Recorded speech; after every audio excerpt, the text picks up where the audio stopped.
நம்ம ஹீரோயின் அவங்க புதுசா வாங்கின காருக்கு பூஜை போலான்னு சொல்லிட்டு கோயிலுக்கு போறாங்க. அங்க இருக்க ஒருத்தன் கார் கீயை கொடுத்து வண்டியை பார்க் பண்ண சொல்லிட்டு நம்ம ஹீரோயின் சாமி கும்பிடுறதுக்காக கோயிலுக்குள்ள போறாங்க. இப்ப ஹீரோயின் சாமி கும்பிட்டு வெளியே வந்து பார்த்தா அவங்களோட கார் காணாம போயிருது. ஹீரோயின் அங்க இருக்க டிராபிக் போலீஸ் ஸ்டேஷன்ல ஒருமே ஸ்டேஷன் போய் கம்ப்ளைண்ட் கொடுக்க சொல்றாரு. இப்ப ஹீரோயின் ஸ்டேஷன் வந்து கம்ப்ளைண்ட் கொடுத்துட்டு வெளியே உட்காந்துருக்காங்க. அங்க இருக்க ஒருத்தர் இங்கெல்லாம் கம்ப்ளைண்ட் கொடுத்தா கார் கிடைக்காது, நான் சொல்ற இடத்துல போய் பாருன்னு சொல்லி போன் நம்பரும் அட்ரஸும் கொடுக்குறாரு. இப்ப ஹீரோயினுமே அடுத்த நாள் அவரை போய் பார்க்க கார் ஒரு இடத்துல இருக்கிறதா இன்ஃபர்மேஷன் கிடைக்குது. ஆனா அங்க போய் பார்த்தாதான் தெரியுது காரை சுக்குநூறா போட்டு உடச்சு வச்சிருக்காங்க.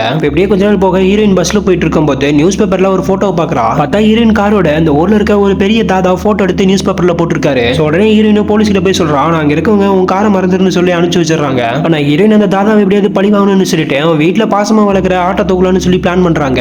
இப்ப ஹீரோயின் பிளான் பண்ண மாதிரியே அதனால அந்த தாதாவோட வீட்டுக்கு ஆட்டுக்கு ஊசி போடுற மாதிரி போயிட்டு அந்த ஆட்டை பின்வாசல் வழியா தூக்கிட்டு வந்துடுறாங்க. இப்ப ஹீரோயினுமே அந்த தாதாக்கு இந்த ஆடு இருக்க இடம் தெரியவே கூடாதுன்னு சொல்லிட்டு அவரோட வீட்டுக்குள்ளேயே வச்சு பார்த்துட்டு இருக்கா. இப்படி இருக்க ஒரு நாள் ஹீரோயின் வெளியே போகும்போது அந்த ஆடு பார்க்க பாவமா இருக்கிறத பார்த்துட்டு அந்த ஆட்டை கொண்டு போய் அந்த தாதா கிட்டே கொடுத்து நீங்க எவ்வளவு பாசமா வளர்த்திருப்பீங்க, நீங்களே வச்சுக்கோங்கன்னு சொல்லி அந்த ஆட்டை கொடுத்துறா. இதனால அந்த தாதாவுமே மனசு மாதிரி ஹீரோயினோட கார்கிய அவங்க கிட்டே கொடுத்துறாங்க.